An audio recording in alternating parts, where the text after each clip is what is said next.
Merci de m'accueillir dans votre QG. Un grand remerciement aussi à votre dirigeant Nathaniel. Une pensée à Ilan qui n'est pas là, qui m'adresse un gros bisou et je lui refais. Et très heureux toujours de partager ces moments, ces soirées avec vous. Alors c'est vrai que nous sommes avec Nathaniel partenaire, ne serait-ce que dans les Rhône-Alpes et voilà, à Genève aussi, avec qui je travaille. D'ailleurs je salue mon ami le Ilan de Genève, celui qui s'occupe aussi de toute la jeunesse, Guillaume qui est avec nous ici présent. Nous avons fait la route ensemble et il est venu me chercher, donc je le remercie aussi. Voilà, donc le thème de ce soir, on va essayer de réfléchir sur une notion apparemment qui est très connue, d'accord, la notion du Shabbat, mais c'est quelque chose qui revient régulièrement. Donc je pense que c'est un thème qui est important à traiter. Le thème du Shabbat, c'est un thème qui est particulièrement, voilà, qu'on peut approfondir et qu'on pourrait essayer de comprendre un peu plus, peut-être ce qu'on a l'habitude de savoir sur le Shabbat et essayer d'approfondir un petit peu plus que les simples notions que l'on a eues jusqu'à maintenant, peut-être depuis le Gan ou depuis le Talmud Torah, ou simplement parce qu'on a été éduqué à faire le Shabbat, et le Shabbat c'est le Shabbat. Voilà, point à la ligne. On va essayer de comprendre un petit peu plus, et ce soir peut-être que vous aurez une nouvelle idée, un nouveau regard, c'est ça le but du Shabbat. Peut-être que vous repartirez d'ici avec quelque part une nouvelle vision du Shabbat, voilà, qui peut-être pour certains qui ne font pas Shabbat, et ben peut-être avoir une nouvelle idée, une nouvelle notion, et qui peut-être répondrait à certaines questions que l'on aurait sur Shabbat. Alors parce que Shabbat, il y a énormément de choses. Il y a aussi tout autant les choses qu'on peut faire, les choses qu'on ne peut pas faire. Alors, on aime bien le Shabbat, le côté tchouk-tchouka, etc. On se retrouve tous ensemble à manger le couscous. Alors certes, il y a le côté aussi, ce qu'on appelle Onek Shabbat, mais il y a aussi les contraintes du Shabbat, pour certains qui sont difficiles, d'accord, surtout lorsqu'on est étudiant, etc. Alors comment concilier ces deux grands pôles du Shabbat? Comment essayer de comprendre pourquoi le Shabbat, qu'est-ce que le Shabbat peut m'apporter dans ma vie de tous les jours, si ce n'est que le repos. Bon, certes, si la sécurité sociale connaissait les bienfaits du Shabbat, je suis sûr qu'elle nous aurait laissé un petit billet, parce qu'on sait combien prendre une journée où on est complètement déconnecté pendant 24 heures. Qui aujourd'hui pourrait dire, moi j'arrive à me déconnecter de mon portable, je ne suis pas addict à mon portable. J'écoutais encore un professeur, le Joyau, je crois, à Paris, un grand professeur en addictologie, qui disait qu'aujourd'hui, qu'est-ce qu'une addiction? Il disait c'est le fait que on n'arrive pas à se passer de quelque chose. Si on voit que on n'arrive pas à se passer, que lorsqu'on n'a pas cette chose-là, on est malheureux, vous oubliez votre portable le matin avant d'aller au travail, vous vous sentez malheureux. Alors il dit ça s'appelle l'addictologie. C'est un grand professeur. Et quelque part, le fait que, et il dit même lui-même, c'est pas un juif, mais il dit le fait de se déconnecter, c'est quoi le Shabbat, pendant 24 heures, voilà, de tout ce qui nous entoure, c'est capable de se dire, moi j'arrive quand même à me déconnecter, à avoir 24 heures où je ne suis pas complètement addict voilà, au portable, où je peux m'en séparer. Si on n'arrive pas à le faire, c'est que quelque part il faut voilà, réfléchir sur voilà, la manière que j'ai, le rapport que j'ai avec ces outils-là, et voir s'ils n'ont pas trop d'emprise dans ma vie quotidienne. Voilà, ça c'est juste entre parenthèses. Donc pour revenir juste à l'idée du Shabbat, alors il faut commencer par le Béaba. Déjà le Shabbat, des questions qui se posent, on va poser les questions, on va essayer d'y répondre avec une nouvelle notion. Le Shabbat, les premières questions qui se posent, c'est d'abord la notion du repos. D'accord? Le Shabbat, c'est la notion du repos. D'accord? On sait que quelque part, toutes les religions le savent. D'accord? Toutes les religions monothéistes le savent. Le jour du Shabbat, quelque part, si le Dieu est tout-puissant, on l'appelle Dieu tout-puissant. D'accord? Partout, on l'appelle le Dieu tout-puissant. Dans toutes les religions, on sait que Dieu, c'est quelque chose de tout-puissant. Quelque chose qui nous dépasse. Si Dieu est tout-puissant, est-ce qu'il a eu besoin de se reposer? Ça, c'est la première question basique. La compréhension basique, c'est de savoir si en fin de compte Dieu est tout-puissant, un Dieu tout-puissant, est-ce qu'il a besoin d'aller se mettre voilà, sous la couette, avec un matelas épéda tranquille, il est bien, il s'est allongé, il dit ça y est maintenant, une journée de repos, vraiment c'était très fatigant d'avoir construit le... C'est comme ça que la Torah nous présente les choses. Dieu a créé pendant 6 jours, d'accord, et quelque part le 7e jour il s'est reposé. Vaïd nafash, c'est ce qu'on va voir. Vaïchal Elokim et Shom Hashem Vaïkadesh Oto, qui vaut Shabbat Mikol Melarto. Il sait qu'il vaut Shabbat, il s'est reposé, littéralement si on traduit. Et la question qu'on peut se poser, la première question qui nous vient à l'esprit, quelque part, est-ce que Dieu a besoin de se reposer? Est-ce que dans le ciel, nous avons besoin de nous reposer? D'accord? Dieu s'était-il fatigué pour avoir besoin de se reposer? Je pense que c'est une question basique que tout le monde doit se poser. Et puisque nous, quelque part, on recopie ce que Dieu a fait. C'est-à-dire que le 6e jour, lorsqu'on vous allez vous lever, Shabbat, debout, en train de faire votre kidouche, vous êtes en train de formuler une formule qui dit Dieu s'est reposé, et à l'instar de Dieu, moi aussi je me repose Shabbat. Donc, mais la question c'est pourquoi Dieu s'est reposé? Quelque part, c'est ça la vraie question. Et Dieu avait-il besoin de se reposer? Ça c'est la première question. La deuxième question qui se pose, c'est que comment ça se fait que lorsqu'on voit dans les textes d'accord, lorsqu'on lit dans la paracha enfin, dans la prière du matin, du samedi matin, ceux qui vont à la prière, dans la Hamida, nous disons Ata kidashta et yom hashevi, tachlit maase shamayim va'aretz. D'accord? Tu as sanctifié le 7e jour, tachlit maase shamayim va'aretz. Ça a été quelque part l'essence, l'essentiel de toute la semaine. Quelque part, l'essentiel de toute la semaine, c'est le tachlit, l'essentiel, c'est quoi? C'est le Shabbat. Alors, on ne comprend pas pourquoi, parce que c'est quelque part un jour de repos. Alors, on n'a jamais vu ça que l'essence des choses se base sur un repos. Tachlit, à tel point qu'on lui donne un mot qui est assez fort en lui disant, c'est lui le point central. Comment le Shabbat peut-il être tellement, alors qu'il commémore quelque part un repos, d'accord? C'est comme si je vous disais, bon ben, les vacances c'est bien, oui, tout le monde a dit bien sûr c'est bien. Pourquoi c'est bien? Parce qu'elles sont revigorantes, on a besoin un peu de, voilà, pour repartir dans l'année, on a besoin de vacances. Mais est-ce que c'est le point central? Vous allez dire non, c'est pas le point central. J'ai besoin de vacances, j'ai besoin de reprendre des forces pour repartir au travail, d'accord? Pour reprendre une belle année, on a besoin. Mais est-ce que toute mon année c'est basé que pour les vacances? Non, on sait bien que l'année était importante, on doit réussir ses examens, etc. Les vacances aussi sont importantes, mais elles sont revigorantes. Elles n'ont pas ce sens de tachlit. Qu'est-ce que tachlit? C'est le point central. Quelque part, Shabbat, le repos, c'est considéré comme tachlit, un point central.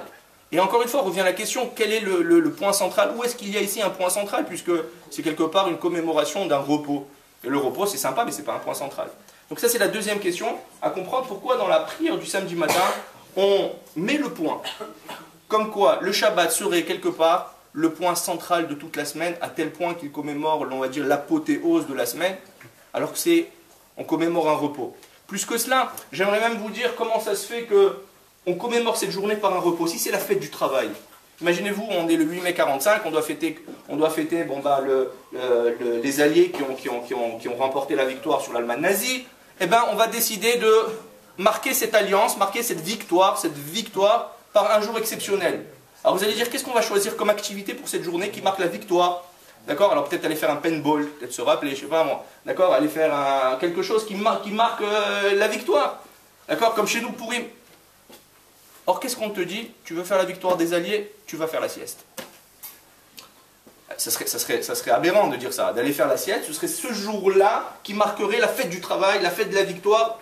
Quelque part, on te dit que le Shabbat, d'accord, on fête cette journée par une journée de repos. On fête cette journée par une journée de repos. Et ça, on le voit bien dans le texte.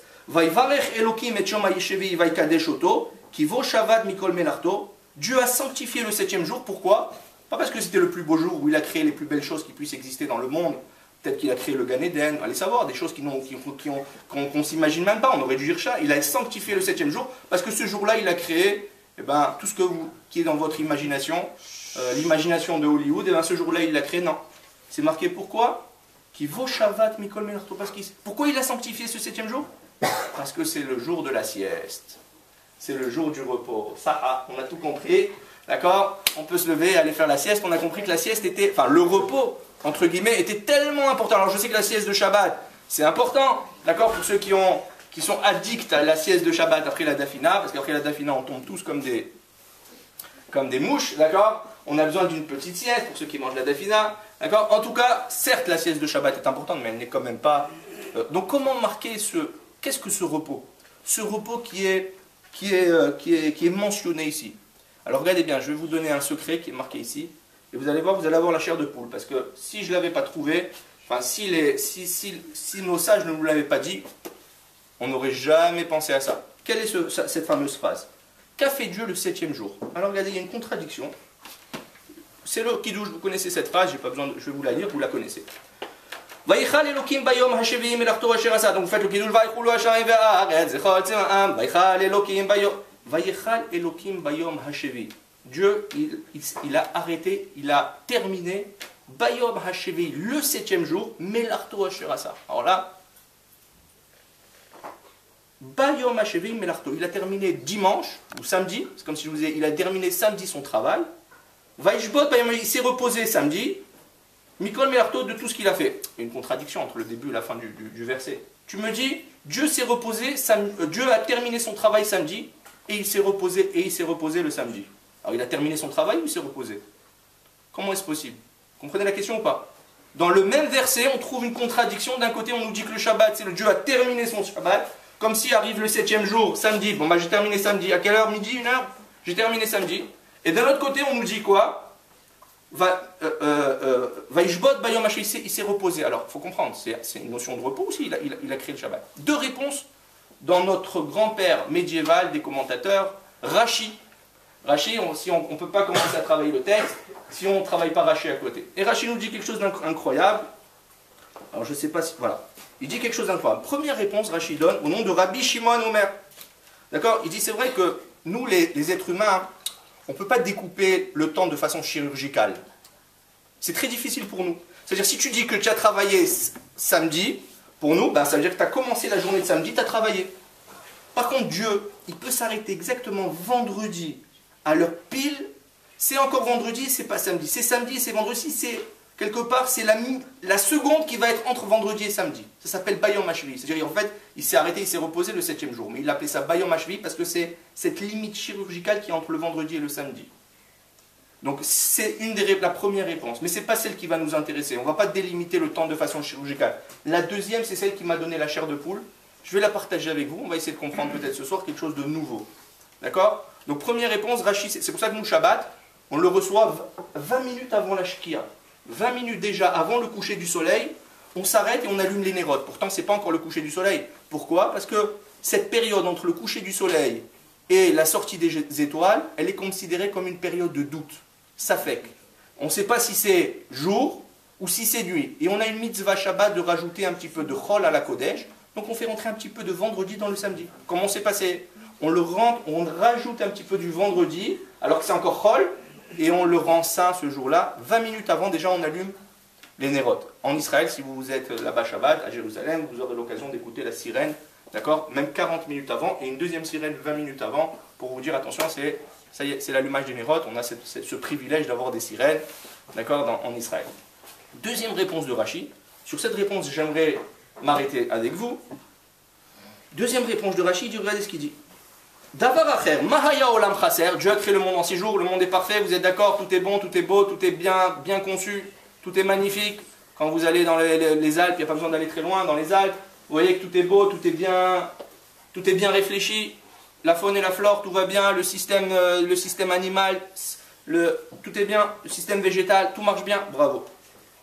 Après avoir créé tout ça, Dieu il a regardé le monde, mahaya chaser, olam chaser. Qu'est-ce qui manquait au monde? Il s'est dit, Dieu, il a croisé les bras, il s'est dit, ouais, tout est beau, Baruch Hashem. Qu'est-ce qui manque au monde? Il ne manque pas la cerise sur le gâteau, un gâteau. Il faut toujours la petite cerise. D'accord? S'il manque la cerise sur le gâteau, il manque... Il dit Rashi, Menoucha. Il manque le repos. Ba'a Shabbat, Ba'a Menoucha. Kalta venigmera hamelacha. Rashi dit quelque chose d'incroyable. 4 mots, lorsque vous étudierez Rashi, vous prenez le temps de décortiquer les mots parce que c'est vraiment, ça procure une joie intense. D'accord? Qu'est-ce qu'il dit Rashi? Qu'est-ce qui manquait à la création? Il manquait le repos. Est arrivé le 7e jour, ben Dieu a créé le repos. Dieu, quelque part, a créé le repos. C'est un repos qui a dû être créé. Il manquait ça. Il manquait au monde le repos. Et Dieu a créé quelque part un repos qui s'appelle le repos positif. Et là, on reste tous éberlués en se disant, mais on n'a jamais, depuis quand on a besoin de créer le repos? D'accord? Normalement, par analogie, par exemple, l'obscurité, c'est l'absence de lumière. On n'a pas besoin de créer l'obscurité, bien qu'on dit ça dans le Yotzer au Rechocher, que Dieu a créé aussi l'obscurité. Mais normalement, par analogie, si on enlève la lumière, eh ben, c'est l'obscurité. Oui, Nathaniel, tu es d'accord avec moi? Donc, normalement, ici, le fait d'arrêter de créer les 6 jours, Anaël, le fait d'arrêter de créer les 6 jours, qu'est-ce qui devrait se passer? Eh ben, c'est le repos. Donc, pourquoi Rashi nous dit qu'en réalité, ce qu'il a créé le 7e jour, oui, il a créé quelque chose. Dieu qu'a-t-il fait le 7e jour? Il a travaillé. Et qu'est-ce qu'il a fait? Il a créé quelque chose qu'on appelle le repos. Et sur ça, je vous pose la question de savoir quel est le repos qui doit être créé. On n'a jamais entendu parler de repos créé. Et à cette question se rajoutent toutes les autres questions que je vous ai posées. J'espère que vous suivez le fil. Sinon, je crois que je suis enregistré. Vous pourrez retravailler sur les questions. Mais en tout cas, les questions sont simples. Ce fameux repos qui a dû être créé, d'où sort-il? Et pourquoi a-t-il été créé? Bon, les réponses la fois prochaine? On y va? Alors d'accord. Réponse à ces questions-là. pour comprendre le repos, il faut toujours aller chercher, le juif il a toujours tendance à aller chercher le contraire du repos. Si on arrive à traduire qu'est-ce que repos, pour trouver qu'est-ce que le repos, il faut peut-être essayer de développer qu'est-ce que le travail. Si on développe la notion de travail, peut-être on développerait ici la notion de repos.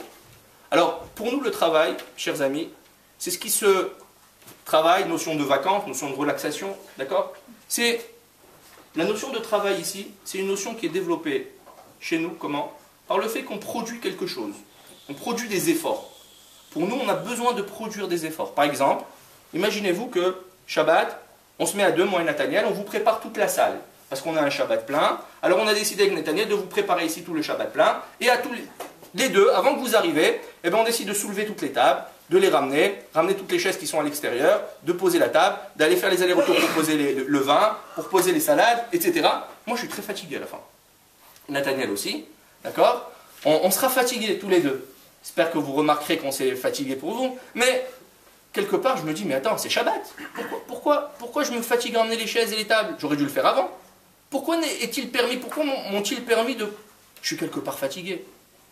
Et le travail dont on parle ici n'a rien à voir avec le travail que l'on connaît, qui est synonyme de sueur, effort, transpiration. Rien à voir.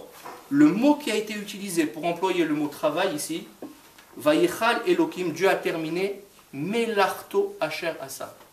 On ne parle pas ici de travail au sens d'effort, on parle ici d'une nouvelle notion. Et c'est toute la notion qui va créer un nouveau type de relaxation. Un travail, le travail que l'on connaît tous, que vous connaissez tous, on a besoin pour des efforts que l'on développe, ce sont des efforts que l'on développe, on a besoin à ce type d'effort, la notion de repos s'appelle relaxation. Après avoir fait des efforts, nous avons besoin d'être relaxés. Ici, le mot qui est employé n'a rien à voir avec la relaxation. Le mot qui est employé pour terminer le mot travail, c'est melacha. Qu'est-ce que melacha? C'est ça que Dieu a terminé le 6e jour. Il a terminé Vaishvot Mikol Melarto. Je vous traduis le mot melacha, rappelez-vous bien, une fois dans toute votre vie pour Shabbat. Melacha veut dire créativité. Melacha n'a rien à voir avec la notion d'effort, de travail, de se fatiguer. Shabbat, moi et Nathaniel, on pourrait vous mettre une table pour 300 personnes sans enfreindre le Shabbat. Pourtant, si j'allume une lumière, j'ai appuyé sur un petit bouton de mon portable pour écrire un mot, j'ai rien fait, je ne me suis pas fatigué. Il est interdit, tu as transgressé le Shabbat. C'est quand même dur, c'est rude à comprendre. Pourquoi lever une table et se fatiguer à ramener d'une table d'un côté à l'autre? Et on se dit, j'ai rien enfreint. Alors que d'appuyer sur un simple bouton qui allume un filament qui crée la lumière, on me dit que c'est interdit. C'est ça qu'on ne comprend pas le Shabbat. Et vous entendrez les grands-mères, ah ça va, c'est rien, j'ai juste appuyé, j'ai rien fait de spécial, j'ai appuyé sur la télécommande, j'ai changé de chaîne, qu'est-ce que j'ai fait? Ça fait partie du Shabbat, c'est l'ambiance du Shabbat, de regarder un petit film, une petite série, je zappe d'une série à une autre. Pourquoi ce serait interdit? Parce qu'ici, mes chers amis, c'est pas marqué que Dieu s'est reposé de son travail. Dieu n'a pas eu besoin de se fatiguer pour créer le monde. C'est parfait, tout est parfait. D'accord? Comment Dieu a créé le monde? Il ne s'est pas fatigué. Il n'a pas eu besoin de lever, d'appeler des ouvriers, des portugais, etc. pour essayer de créer cet environnement que l'on est. Be'asara Ma'amarot, il a dit seulement 10 phrases, 10 mots. D'ailleurs, ça aurait pu même se résumer à un seul mot. Même un seul mot, il aurait pu tout créer. Il a dit 10 mots. 10 mots, toute la création du monde. Incroyable. Alors de quoi il s'est reposé? Mes chers amis, à la créativité, on n'a pas besoin d'un repos qui est celui de la relaxation. Ça n'a rien à voir avec la relaxation. D'accord? Si c'était la relaxation, on peut se poser la question, qu'est-ce que Dieu s'est reposé? Est-ce qu'il avait besoin d'aller au lit et se mettre en pantoufle et rentrer sous la couette? Est-ce que Dieu a eu besoin? Dieu tout-puissant, a-t-il besoin? Ici, il s'agit d'une autre notion de repos. C'est c'est un repos positif qui a besoin d'être créé, qui vient compléter, comme dit Nigmera Hamelacha, qui vient compléter le travail, qui vient compléter quelque part la notion de Melacha, la notion de créativité. À la créativité, la notion de repos, c'est celle qui s'appelle repos positif, et c'est celle qu'on va traduire tout de suite, c'est celle qu'on va développer tout de suite. Qu'est-ce que ce repos qui vient pour la Melacha? Alors maintenant, on a traduit, c'est quoi la Melacha? La Melacha, c'est la créativité. La créativité, il y en a combien? Il y a 39 façons de créer. D'accord? Du labourage à l'écriture, du tissage, à toutes ces formes d'amélioration. On avait une matière première, Dieu a quelque part modifié la matière première. Il a créé pendant 6 jours, Dieu a modifié les matières premières qu'il avait. Il n'a pas juste dit, bon ben voilà, à travers ces mots, que tout s'est créé. Il a travaillé la matière première. Et c'est ça quelque part qui est melacha, c'est de prendre quelque chose à l'état brut et l'emmener à un état qui vient contenter ce que j'attends de cet état-là. Par exemple, j'ai besoin d'une feuille, bon ben j'ai qu'une feuille, j'ai besoin de 2 feuilles, j'arrache, je coupe. Quelque part j'ai créé, j'avais une feuille, j'en ai 2. D'accord? Cette notion de créativité, c'est une notion qui fait appel, non pas besoin à des efforts physiques, mais à des efforts, quelque chose qui vient combler une attente que j'ai à travers une créativité. Ça peut être un coup de pinceau, ça peut être voilà, une lumière que j'avais besoin. C'est ça la notion qui est Shabbat, qui est introduite par le mot Melacha. C'est ça dont Dieu s'est arrêté le 7e jour. Alors pourquoi, à ce terme de Melacha, qu'est-ce que Hachem quelque part a créé pour dire, bon il a créé le 7e jour, le repos. Y a-t-il besoin de créer le repos? Alors sur ça, je vais vous donner une deuxième notion qui est très importante ce soir. C'est celle avec laquelle vous allez comprendre un peu mieux le Shabbat. Le Shabbat est appelé, quelque part, Me'en Olam Haba. Le Shabbat, c'est une dimension qui n'est pas de ce monde. Le numéro 7, le chiffre 7, le jour du Shabbat, c'est une dimension qui est Me'en Olam Haba. C'est celui de l'au-delà, pas du surnaturel, de l'au-delà. D'accord? On te donne un avant-goût de l'au-delà. Donc quelque part, si le Shabbat c'est un avant-goût de l'au-delà, en quoi est-il un avant-goût de l'au-delà? Moi je fais Shabbat, je ne sens pas qu'il y a quelque chose de l'au-delà, je ne suis pas mort, tout va bien. Alors quel est cet avant-goût de l'au-delà? D'accord? Alors, si le Shabbat c'est un avant-goût de l'au-delà, ça veut dire que ce monde c'est un monde Me'en Olam Haba. Haba ça veut dire être. C'est un monde qui est de quelque part où on est, EST. Ce monde-ci est un monde du devenir. Ça, c'est la grande différence entre le monde de l'au-delà et le monde terrestre. Dans ce monde où je suis appelé, où je suis amené à être, d'accord, on est tous amenés à être dans un monde. Il y a un monde de l'au-delà, d'accord. Vous savez bien qu'il y a un monde qui est meilleur et qui est celui de l'au-delà. Comme il y avait toujours deux fœtus, 2 jumeaux qui étaient dans leur ventre de leur maman, qui se posaient la question, dis-moi, tu penses que quand on sortira, il y a quelque chose après? Ou on va mourir? Alors un il dit à l'autre, mais il n'y a plus rien. Profite, bois, mange, donne des coups à ta mère, donne des coups de pied, etc. Profites-en parce qu'après, dès que tu vas sortir, tu vas mourir. Et on ne va plus jamais te revoir, c'est terminé pour toi. L'autre il dit, mais non, je ne pense pas que ça s'arrête à ça. Tu regardes, on grandit et tout, quoi. Tu penses qu'au bout de 9 mois, on s'en va comme ça et c'est fini, il n'y a plus rien. Il dit, mais je te dis, profite. Après, il n'y aura plus rien. Mange, bois, éclate-toi. Fais la douche, la piscine dans le ventre de ta... D'accord? Ça, c'est là. Et à un moment, un, il est happé à l'extérieur et il crie. Et l'autre, il te dit, ça y est, c'est fini. Il n'y a plus rien. Mais en fait, il ne crie pas parce qu'il a disparu. Il crie parce qu'il voit le monde à venir, ce monde-ci qui est meilleur et qui l'attend. Quelque part, cette image-là, c'est cette vraie image que, on est dans ce monde, on se dit, bon, on a vécu 100 ans, 120 ans, si Dieu veut pour tous. D'accord? Mais est-ce qu'il y a quelque chose dans l'au-delà? Tu penses qu'il n'y a plus rien? Alors c'est idiot, quelqu'un va se dire, c'est pas possible. J'ai 70 ans, d'accord? J'ai enfin payé le crédit. J'ai enfin la villa. J'ai enfin marié les enfants. Je peux profiter enfin de la vie. Je suis retraité. Je peux profiter de tout ce que j'ai. Je me suis fatigué toute ma vie. Et on me dit, désolé, 70 ans, c'est le moment de l'arthrose, c'est le moment du cholestérol. Faut pas trop manger, faut pas trop marcher vite. Faites attention. D'accord? Oh, j'ai envie de commencer à profiter. D'accord? Et maintenant, en plus, on me dit, c'est bientôt terminé. L'aventure est terminée. Tu ne pourras pas profiter des arrière petits-enfants. Tu dis, quand même, j'ai envie, ils sont mignons. On te dit, c'est terminé. Quoi, c'est comme ça que ça se termine? C'est pas dommage. Il y a quelque chose qui est le monde de l'au-delà. Le monde de l'au-delà, c'est un monde où on est. Le monde ici-bas, c'est un monde en devenir. C'est-à-dire que quelque part, on apprécie ici notre travail. Pourquoi? Parce que grâce à notre travail, on devient quelque chose. La seule satisfaction que l'on a de notre travail ici sur Terre, ce n'est pas le résultat. Parce que le résultat, il est éphémère. Et au bout d'un moment, vous vous dites, c'est bon, j'ai kiffé. Par exemple, je sais pas moi, vous avez passé... un week-end quelque part. La semaine d'après, on vous dit, vous voulez repasser le même week-end dans le même endroit avec les mêmes... ça y est, on veut voir autre chose. On est déjà blasé, on aimerait bien. Pourquoi? Parce que dans ce monde-ci, le but ultime de ce monde-ci, c'est les 6 jours de la création. C'est quoi les 6 jours de la création? Travailler, avancer, modeler, créer, développer des relations autour de nous, développer sa communauté, développer son être. C'est ça ce monde-ci. Ce monde, les vacances sont bien, mais quelque part, les vacances sont pour reprendre des forces. Ils ne sont pas, on va dire, le point principal. Hein? L'objectif. Certes, on a tous besoin de vacances, mais n'oubliez pas, ce monde est un monde...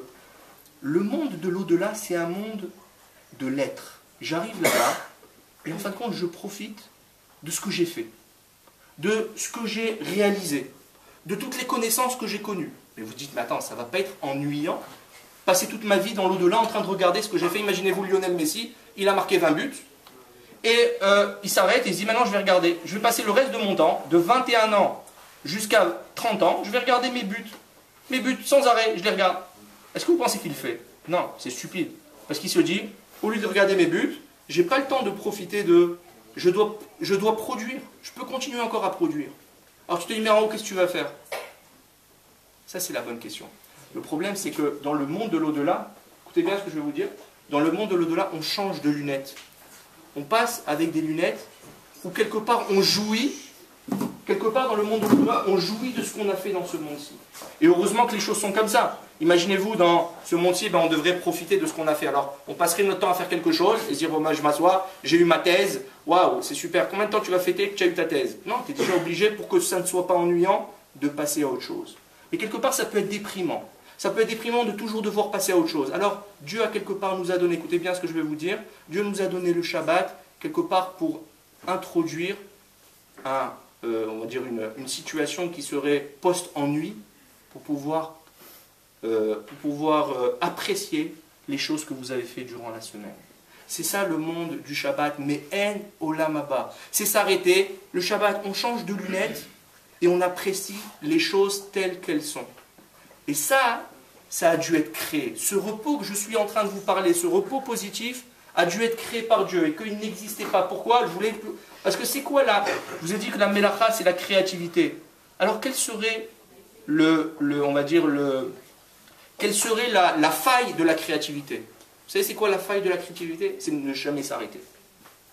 Par exemple, et on pourrait donner plusieurs exemples, d'accord? Imaginez-vous l'artiste qui veut jamais cesser de donner un coup de pinceau. Le rédacteur en chef qui veut toujours changer une phrase. Le père qui veut toujours donner un dernier avertissement à sa fille. Attention, à quelle heure tu vas revenir? Tu es sûr, et ta maman qui ne te regarde pas la fenêtre. Attention.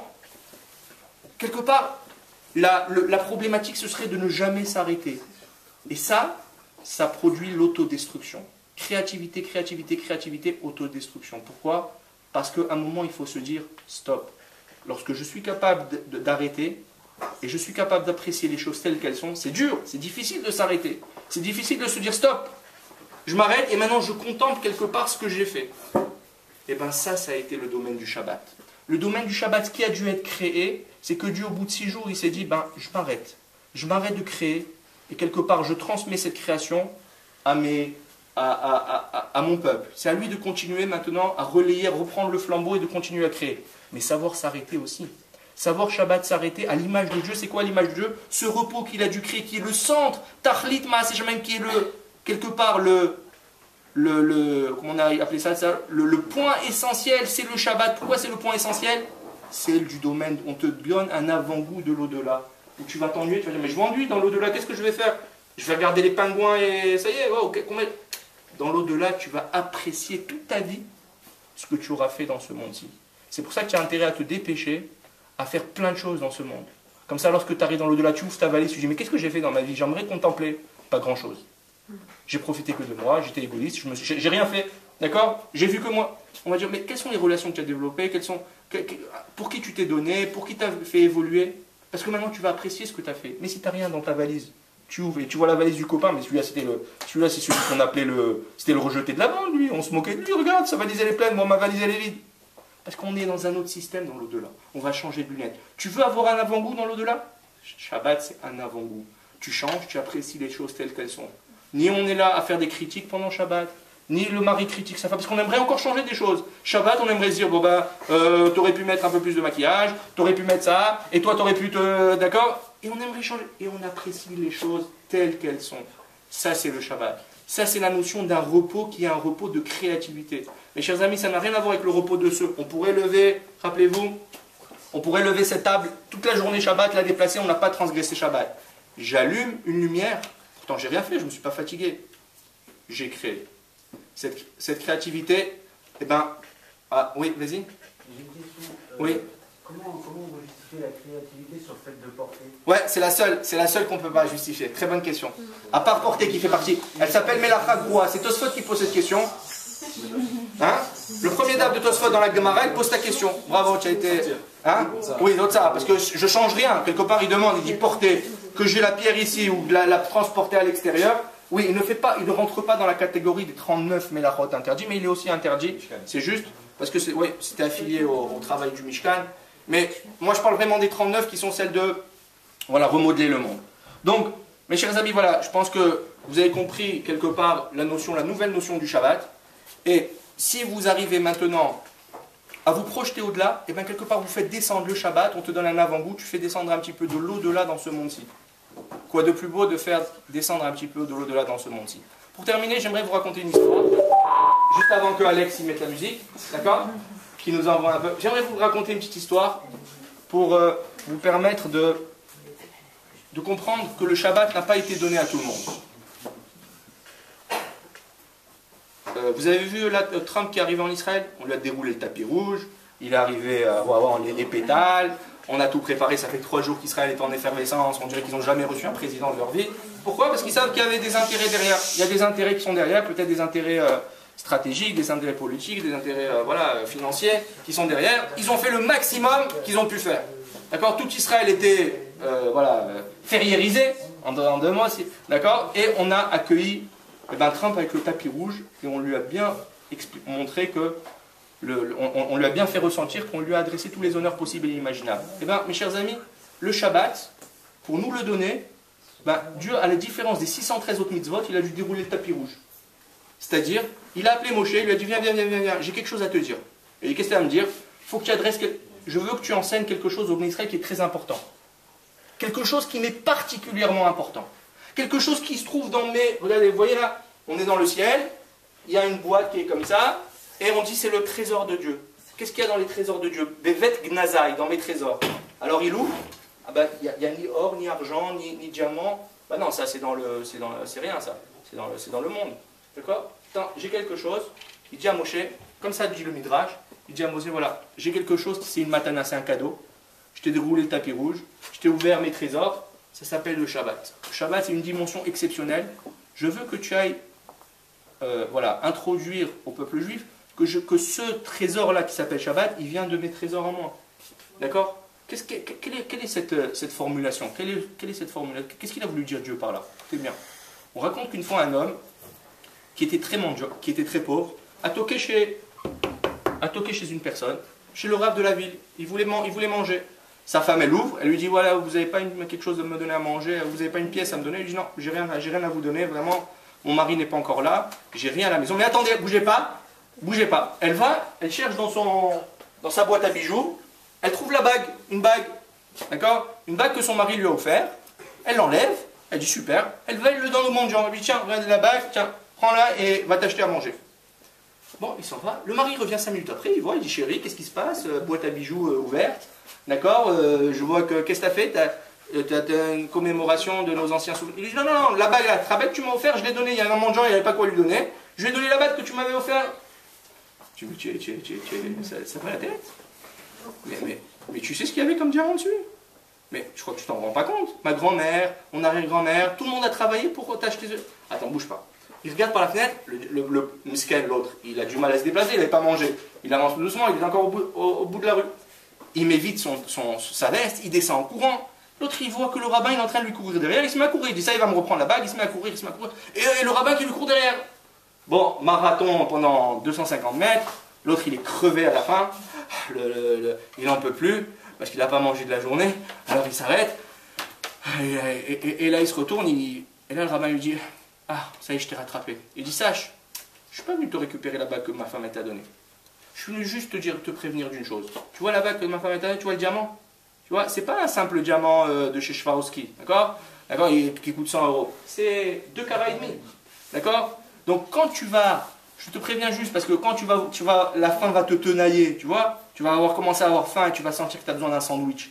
Et que le premier sandwich avec de la charcuterie qui sort des côtés, d'accord? Tu vas avoir la langue pendue, tu vas dire, tenez, pas de souci.